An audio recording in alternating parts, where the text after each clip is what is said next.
Let's look at some more corner defenses. Remember that when the defending pieces stand in this arrangement, setting up the discovered check has no impact. If white goes there, black can simply move the king to the other square and no progress has been made. So instead, in this position, it's safe to go here because the queen is covering this square, forming a cage. So we got a check, and there can't be another check. The defender in this position, because the queen is on c4 rather than d5, does best to send the rook a knight move away. Oftentimes, when you don't know what to do as the defender, sending the rook a knight move away from the king is a safe place to put it. This is a position that's fooled many an attacker. You have to know that the right thing to do is to close the rosette with queen e6, and this creates a fatal Zugzwang. The defender has no choice but to go to a distant defense now. On rook g7, queen h3 check and queen g3 check picks up the rook via a skewer. So if he sends the rook over there, we come here, threatening mate on h3, check, javelin position, and when the javelin is this close to the edge of the board, the defender has very few options other than to return the rook. I'll leave it to you to notice ways that sending the rook to the other corner of the board is eventually going to create a fork. And now the Philidor is on the board.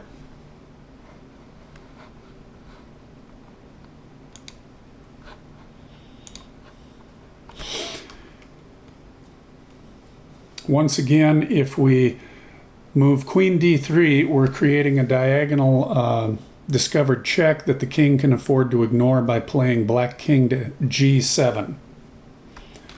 So, usually the best place to put the queen on a corner defense is on the long diagonal. That's reasonable. And he goes to a distant defense.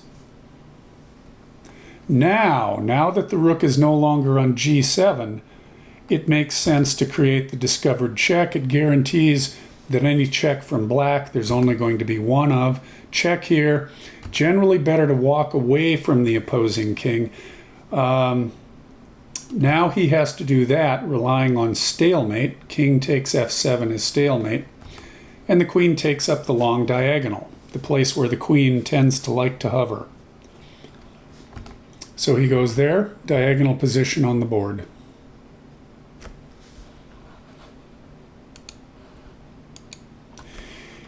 If the black forces are arranged diagonally, keep in mind that when the queen takes up the long diagonal, it's a pin, and that restricts the movement of both pieces. So he goes there, and the king takes up its favored position for the Philidor. At this point, black has no further options.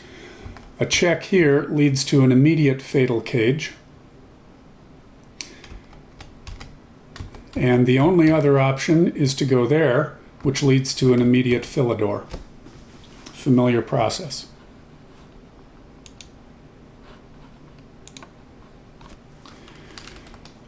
If the rook is positioned like so, once again the queen likes to be on the long diagonal. Just take it.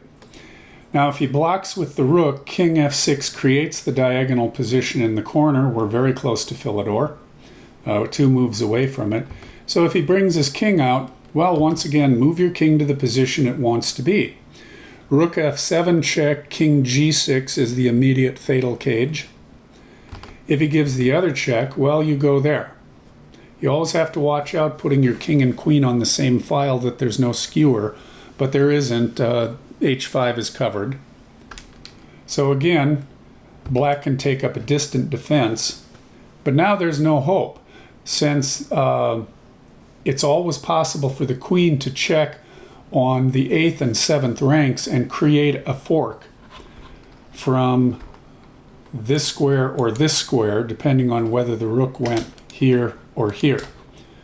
So the queen checks there, king must walk forward, check here, king must walk back, bingo, there's the fork.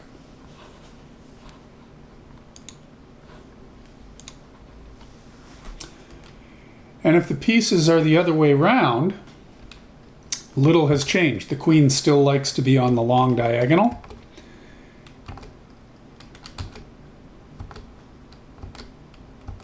And you've got him.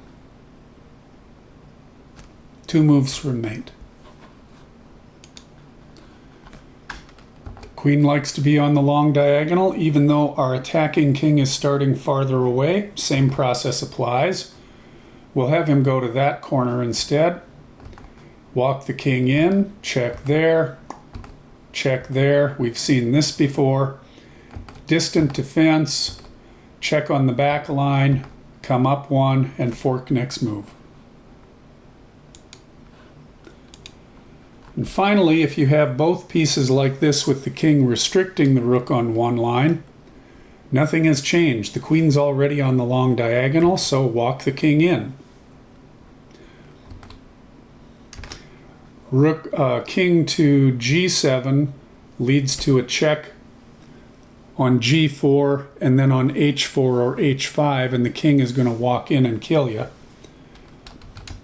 So if the rook comes up, go there, go there. We've seen that spot before. We've got another distant defense.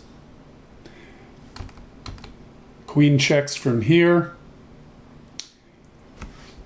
Notice that we have, by checking from the diagonal next to the diagonal of the rook, you automatically get access to these 2 forking squares. And we're going to see a familiar process. Stay on that diagonal, give check here. What's he going to do? He goes back there. You can get a quick mate, or you can simply pick up the rook right there. Your choice.